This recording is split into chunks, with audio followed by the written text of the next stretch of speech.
Okay, sa episode na to ay ating pong pag-uusapan itong uh, mga palibalita na ang ating pong Vice Presidente ay nakalinya na daw, no? Diyan sa International Criminal Court na i-issue na ng warrant of arrest.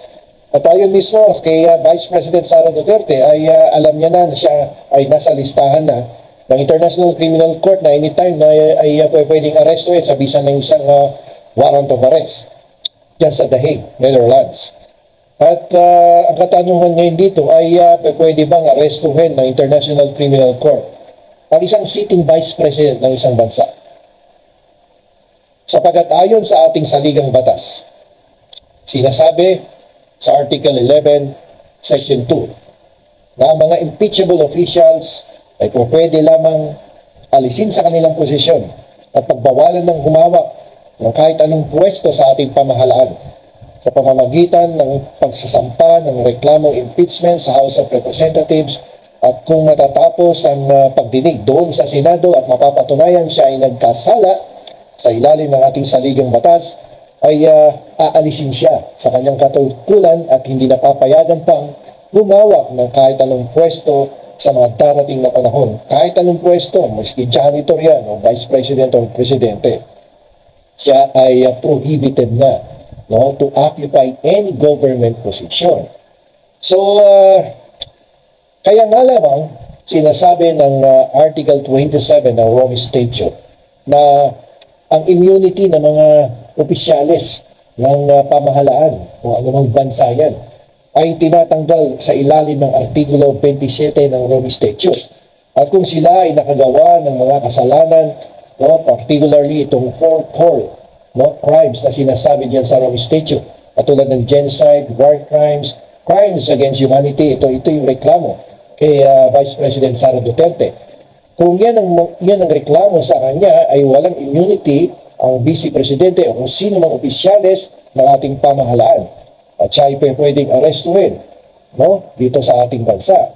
Ngunit magkakaroon dito ng pagtutunggali ng domestic law ng ating bansa at yung Rome Statute na yan.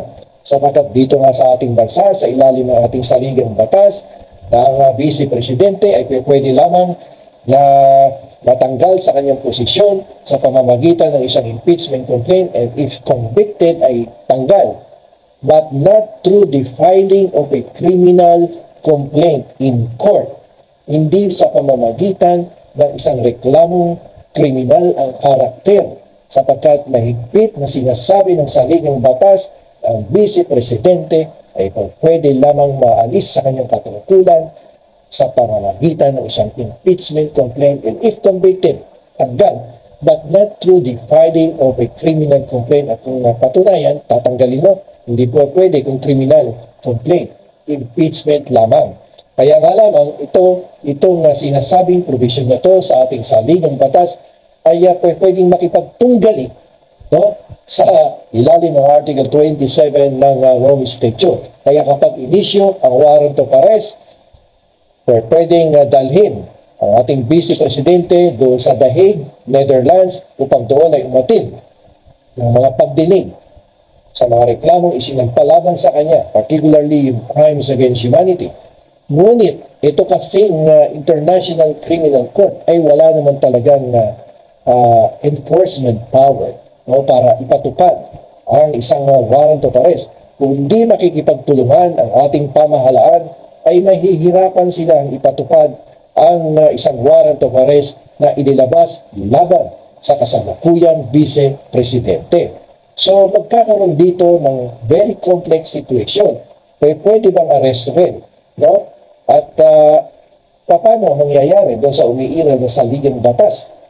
Kasi kapag inaresto mo ang Vice Presidente at dinala mo sa The Hague, Netherlands, it is as if na parang tinanggalan mo na siya ng katungkulan bilang Vice Presidente, sapagkat siya ay makukulong na doon sa International Criminal Court facilities doon sa The Hague, Netherlands. At ito ay lalabas, no, sa aking opinion, ay lalabas na pagdideprive, no, sa kanyang karapatan na manungkulan bilang Vice Presidente hanggang 2028. So magkakaroon dito ng legal arguments. Maraming legal arguments na lalabas dito. Kung sakasakaling andyan na ang warrant of arrest, ipatutupad ng International Criminal Court through the Interpol, ari ba siyang bitbitin doon?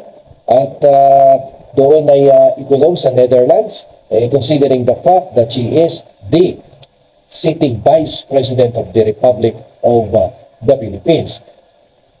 Walang direct precedents dito sa sitwasyon ni Vice President Sara Duterte. Pero meron akong parang nabasa before, na-discuss ko to, yung Kenyan President tsaka yung isa pang presidente na naharap, no? Sa reklamong crimes against humanity. But the thing is that, itong dalawang presidente na to or Vice President yung isa, ay naglabas ng warrant of arrest ng International Criminal Court, but it was effected only after the term of the sitting president. Yung malalim pangalan. So, anyway, nawala sa isip ko yung pangalan ng dalawang leader na yan, ng dalawang bansa.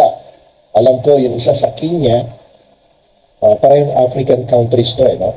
So, yung warrant of arrest, although ni-release while they are still in power, but it was only effected, yung pinuno, yung leader ng bansa ngayon, ay na-arresto lamang kung sila ay tapos na maglingkod sa kanilang pamahalaan. So, ganun din ba mangyayari dito sa kaso ni Vice President Sara Duterte?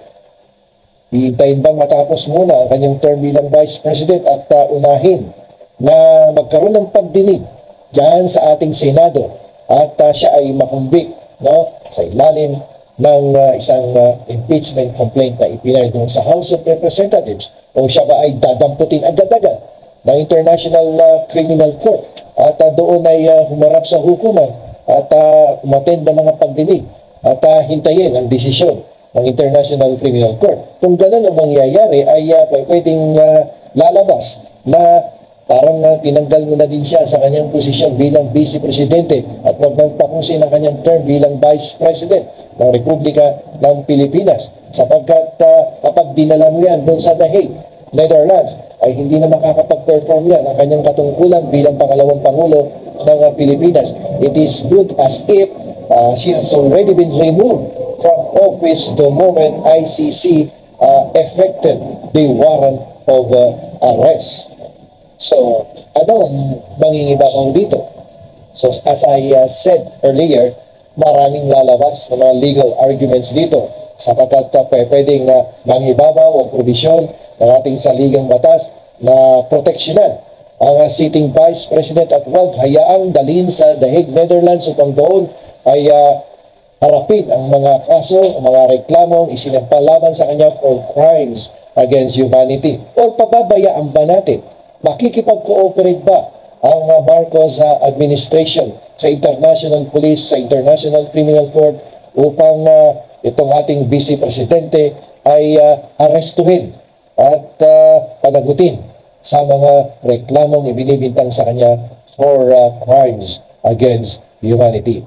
So, iintayin natin yung sitwasyon na yan na kung saan dadating, isa-serve ang warrant of arrest, ano ang mga legal arguments na lalabas sa ilalim ng 1987 Constitution, sa ilalim ng Article 27 of the Rome Statute, sa ilalim ng Vienna Convention. Marami pong legal arguments na magsusulputan in the event the warrant of arrest will be released by the International Court doon sa The Hague, Netherlands.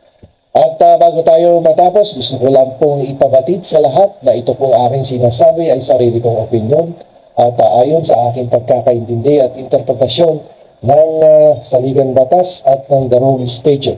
And sinasabi ko to for educational purposes only. Pwedeng ako'y magkamali o pwedeng ako'y maging tama sa aking mga ipinaliwanag sa episode na to.